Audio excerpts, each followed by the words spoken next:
Olá pessoal, vamos começar a nossa primeira videoaula sobre a demonstração do resultado, né? Nós temos duas videoaulas então sobre o resultado do exercício. A primeira sobre a demonstração do resultado em si, estruturando ela de forma de composição, né, de esqueleto, de que vai compor essa demonstração. E uma segunda videoaula em que a gente vai trabalhar então elementos complementares, ADR, e mais a demonstração do resultado abrangente.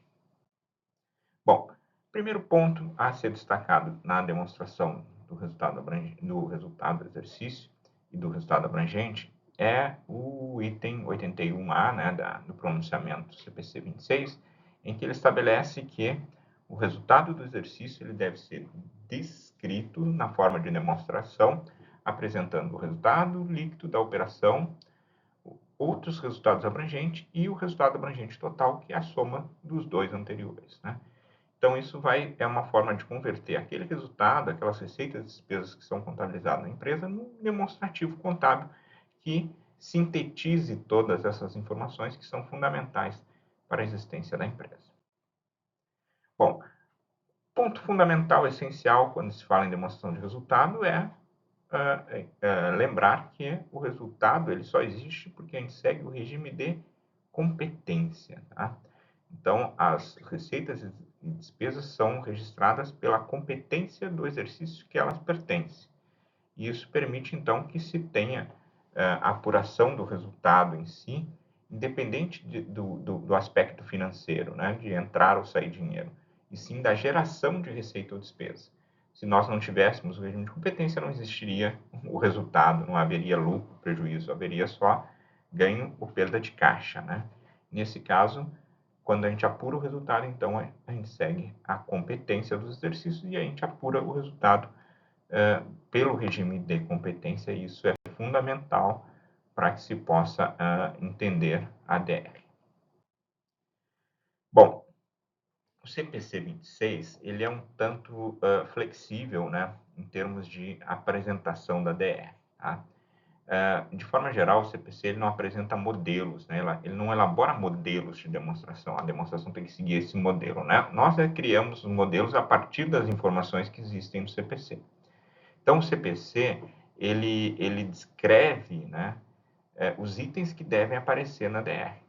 Tá? E nós vamos ir agrupando e montando nossos modelinhos. Né? Então, os pontos principais que ele estabelece é que nós temos que ter um item de receita, um de custos dos financiamentos, um de parcela relacionada à equivalência patrimonial, tributo sobre o lucro e um das operações descontinuadas. Então, esses pontos eles têm que aparecer. Tá? Se eles existem, eles têm que aparecer. Mas a forma que ele vai ser agrupado, a gente vai estruturando de acordo com a forma como a gente entende que melhor deve apresentar a informação aos investidores, aos interessados pela nossa empresa. Né? Então, o CPC ele até destaca a questão do CPC 12, 48, 50, né, que tratam de contratos, de instrumentos financeiros, de ajuste ao valor presente, que se referem a questões que impactam como receitas e como despesas, e por isso precisam estar na DR, mas sem dizer que elas têm que estar aqui ou ali separado, né? Eles têm que estar dentro da DR. Então, isso é bastante importante para a gente entender o conceito que o CPC traz sobre DR e a importância de que essa abertura na forma de apresentação nos permite encontrar DRs sendo feitas de diversas formas diferentes que vão estar corretas, não vão estar erradas, né? Mas que, em geral, tem algumas orientações que servem para mostrar como ela seria, digamos assim, o melhor caminho para a elaboração dessa DR. Então, aí o próprio CPC, ele diz o seguinte, olha só,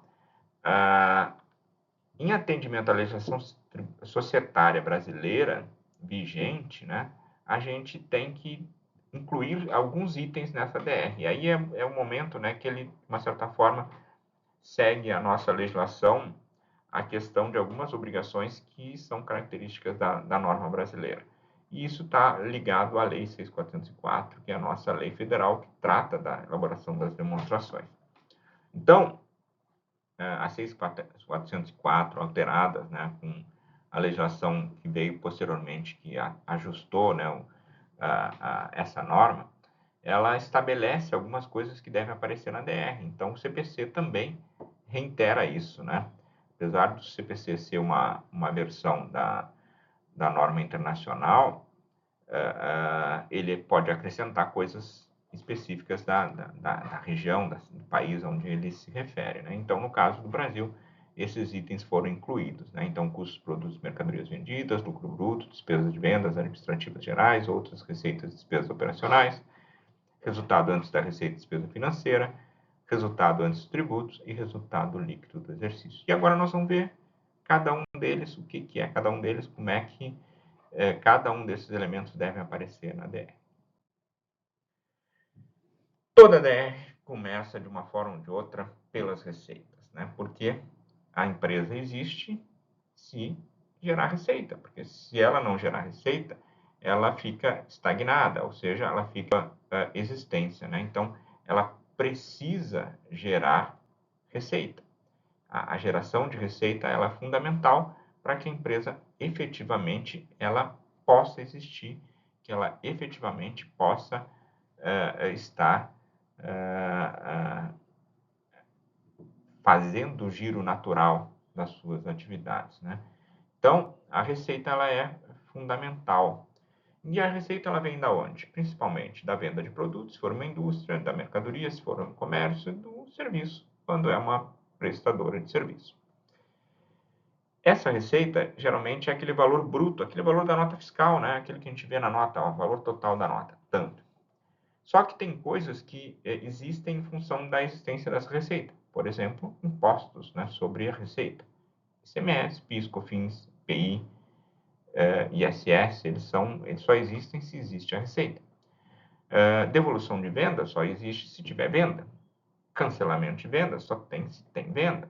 Abatimento sobre a venda só tem se tem venda, né? Então, esses itens só aparecem quando existe a venda. Lembrando que o abatimento, ele é aquele abatimento incondicional, né? O desconto incondicional, que é aquele que é apurado no momento da negociação, não é no momento de receber o valor lá no futuro, no momento de negociar, né? Aquela coisa que o vendedor dá lá um descontinho para fazer o cara comprar. Então, esses itens, eles só existem, estão relacionados diretamente com a venda. Então, eles só existem quando se tem venda. Então, por isso, a gente cria um primeiro elemento dentro da demonstração que se chama receita, que, na verdade, a gente trata como receita operacional líquida, né? Que é a receita decorrente da a operação líquida da empresa, ou seja, a emissão da nota menos aquilo que está relacionado com a nota. É o primeiro elemento que aparece na DR. Na sequência, nós temos o custo, porque vocês lembram que quando a gente vende um produto ou uma mercadoria, a gente vai lá na fichinha de estoque e baixa aquele valor. Quando eu baixo, ele se transforma em custo, em CPV, CMV. Então, se eu quero saber exatamente como é que está a relação entre o valor que eu estou vendendo e o quanto me custou aquilo que eu estou vendendo, né? A gente precisa saber esse custo para apurar o primeiro elemento que nós temos de resultado dentro da DR, que se chama lucro bruto, que é a diferença entre essa receita operacional líquida e o custo. Custo de produto, custo de mercadoria, custo de serviço. Então, esse resultado bruto é aquele negócio assim, ó, bom, no mínimo aqui tem que estar um valor razoável, né? Porque se eu tiver com um valor negativo aqui, significa que eu estou vendendo por um valor menor do que eu estou comprando, praticamente, né? E aí, então, aí a situação já é mais crítica, porque a empresa existe, mas tem mais uma série de outras despesas, né, para ela poder existir. Então, se esse resultado não for um resultado bom, então já temos um problema aqui inicial para a empresa. Então, aí, receita menos custo, nós chegamos ao resultado bruto, que é o primeiro resultado apurado efetivamente pela empresa. Depois, nós vamos ter outros itens, que são esses enumerados pelo CPC e pela norma societária brasileira, que descreve, então, outros componentes patrimoniais que de resultado, né, que afetam, né, efetivamente o resultado líquido que nós vamos apurar ao final. Então, nós vamos ver cada um deles, esses que estão numerados aqui agora na sequência. Bom, a primeira coisa que aparece são as despesas de venda, gerais, administrativas e outras receitas e despesas operacionais. Normalmente, se vocês olharem as demonstrações publicadas, elas vão aparecer uma linha lá, despesa de vendas. Aí junta tudo que é tipo de despesa de venda que a empresa tem. Despesas gerais e administrativas, geralmente fica junto, né, numa linha específica e junta todas essas despesas. Depois, lá no nosso explicativo, a gente pode abrir um pouco mais essas despesas, mas a informação na ADR ela tem que ser mais sintética, né, para a gente ficar mais visual. E aí aparecem outras receitas e despesas operacionais, né? Então, o que significa isso, né? Vocês vão ver mais adiante no vídeo 2, que a gente vai falar de alguns itens que o CPC estabelece que precisam ser destacados quando eles são valores materiais, então, ou seja, quando são representativos. Então, por exemplo, um exemplo bem simples. Vendi uma máquina, né, um imobilizado. Quando eu vendo um imobilizado, eu posso vender por um valor maior ou menor do que aquele valor que ele está registrado na contabilidade. Então, eu tenho um ganho ou uma perda. Tá? Isso se chama um ganho ou uma perda em outras receitas ou despesas operacionais. Então, geralmente, esse item vai aparecer também com uma linha específica dentro da DR. Tá? Porque é uma informação que está fora daquela despesa administrativa de vendas natural da empresa. Claro que se não for material, ou seja, não for representativo, não tiver um valor significativo, ele não precisa estar tão destacado assim. Né? E o objetivo de estar separado é quando tem um valor mais significativo. Então, se tivermos vários tipos de situações dessas, cada uma delas vai ser destacada. Se não, junta tudo lá como outras despesas e receitas operacionais. Mas o que não pode juntar com nada é o resultado da equivalência patrimonial, né? Lembra que eu sempre falo da importância do resultado da equivalência patrimonial, porque em tudo que é demonstração que a gente vai trabalhar, sempre tem alguma coisa relacionada com isso. Então, toda vez que a empresa tem investimentos em outras empresas, e isso gera a equivalência patrimonial, a gente precisa ter o destaque na DR de uma forma específica, ou seja, numa linha específica para isso. Não tem como fugir disso. Tá? Porque, como vocês sabem, o resultado da equivalência patrimonial ele é uma variação no meu resultado decorrente do investimento que eu tenho na outra empresa. Só que nem sempre o ganho que eu tenho, por exemplo, em outra empresa se transforma em dividendos. Mas a variação que ocorre, ela impacta no meu resultado. E quando eu tenho um prejuízo, a outra empresa teve um prejuízo, ela impacta esse prejuízo na nossa empresa. Só que esse prejuízo não é da nossa operação, é da outra empresa, mas impacta o meu resultado. Então, ele tem que ficar separado, porque se eu juntar, eu posso estar, de uma certa forma, atrapalhando a informação, porque aí a pessoa não vai achar que, por exemplo, às vezes a empresa está com um bom resultado e tem uma equivalência patrimonial negativa, ou o inverso. Então, às vezes a empresa está bem e parece que está mal, porque teve uma equivalência negativa, e às vezes a empresa está mal e parece que está bem porque teve uma equivalência positiva. Então, tem que estar separado para quem está interessado na informação enxergar isso e entender por que está acontecendo dessa forma. Tá? Depois de deduzir todas essas despesas, então a gente chega ao resultado antes da receita da despesa financeira, o que vai nos permitir então diminuir a receita e a despesa financeira. Né? Lembrando que receita e despesa financeira também impactam no resultado. Quem são essas receitas e despesas? Né? Geralmente são juros, descontos, né, e operações que estejam relacionadas a instituições financeiras, né, movimentos financeiros. Geralmente mais comum, né? Peguei um dinheiro, está sobrando um dinheiro lá do meu negócio, eu fui lá e investi no banco, num fundo de aplicação, numa poupança, uma coisa assim, teve juros, teve rendimento. Esse rendimento é um ganho financeiro, é o que eu digo que é um ganho sobre a moeda, né? Não é um ganho do esforço da atividade normal da empresa, é um ganho sobre a moeda, né? Eu não precisei produzir nada, eu não precisei botar ninguém para trabalhar, eu só peguei dinheiro e botei lá no banco, e o banco rendeu. Tá? Mesma coisa quando eu pago um empréstimo, né? Quando eu contrato um empréstimo e pago juros sobre o empréstimo. Eu não tive que comprar nada, não tive que vender nada, mas eu estou devendo mais dinheiro porque eu tenho juros sobre o empréstimo que eu concedi. Né? É uma remuneração da moeda. Mesma coisa, recebimento e pagamento de contas em atraso, né? Então, se o meu cliente paga atrasado, ele levou o mesmo produto, só que pagou mais. Mas aí ele pagou mais porque pagou em atraso. É juros, remuneração da moeda. Mesma coisa quando eu comprei, paguei atrasado no meu fornecedor. Juros também é remuneração da moeda, tá? Então, receita e despesa financeira serve para registrar esse tipo de situação. Diminuído e adicionado essas receitas e despesas financeiras, nós temos então o resultado antes dos tributos. Do resultado dos tributos, nós vamos diminuir imposto de renda e contribuição social, que geralmente são os tributos calculados sobre o lucro, né, sobre o resultado. E aí nós vamos chegar ao resultado das operações continuadas, ou o resultado líquido da empresa. Tá? O que diferencia, então, isso? Né? Por que a gente fala em operações continuadas? Nós vamos ver que nós temos a possibilidade de separar a operação continuada das operações descontinuadas, que nós vamos ver agora no slide seguinte. Então, o que é isso? Né? O CPC 31, ele trata das operações descontinuadas. Viram só a importância que é, né? A operação descontinuada é um elemento específico que tem um CPC específico.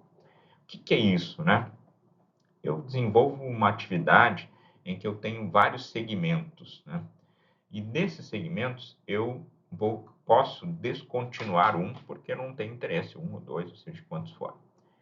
Então, quando eu tenho essa descontinuidade, eu tenho que apurar esse resultado separado, tá? Então, um exemplo disso, eu tenho lá uma empresa, uma coisa bem simples, né? Ela trabalha lá com 3 segmentos diferentes, né? Moda para homem, moda para mulheres, moda de calçados, por exemplo. E aí ela resolve descontinuar uma dessas atividades, tá? Então, quando ela resolve descontinuar uma dessas atividades, então não vou mais trabalhar com calçados, está dando prejuízo, não vale a pena. Só que está lá no meio do caminho, no meio do ano, eu resolvi parar. O que acontece? Esses calçados estavam dando prejuízo para nós, estavam afetando o meu resultado. Então, se eu não separar isso, no final do ano, eu não sei, né, se o resultado, o impacto que isso teve no meu resultado, descontinuar essa atividade. Então, o que a gente faz? A gente tem que separar, e essa operação que foi descontinuada, ela tem que ser toda separada do resto. Tu tem que apurar um resultado separado da operação descontinuada. E esse resultado separado da operação continuada vai aparecer numa única linha lá na DR, lá no finalzinho. Tá? E aí vai ter uma nota explicativa que vai resumir, né, como é que se fez os resultados dessa operação descontinuada. Então, o que vai acontecer? Nós vamos ter o resultado líquido, que é o que a gente viu no slide anterior, da operação continuada. Nós vamos ter o resultado das operações descontinuadas e aí, então, nós vamos ter o resultado líquido do exercício. Tá? E isso, então, faz com que a gente apure e feche efetivamente o resultado do exercício da empresa. Certo, pessoal? A partir, então, do resultado do exercício, nós vamos ter, no próximo vídeo, como eu falei inicialmente, algumas informações a mais que o CPC pede para complementar na hora de elaborar a DR, e também o que é a DRA, está lá no vídeo 2. Tá certo, pessoal? Até mais, seguimos os nossos vídeos da nossa disciplina.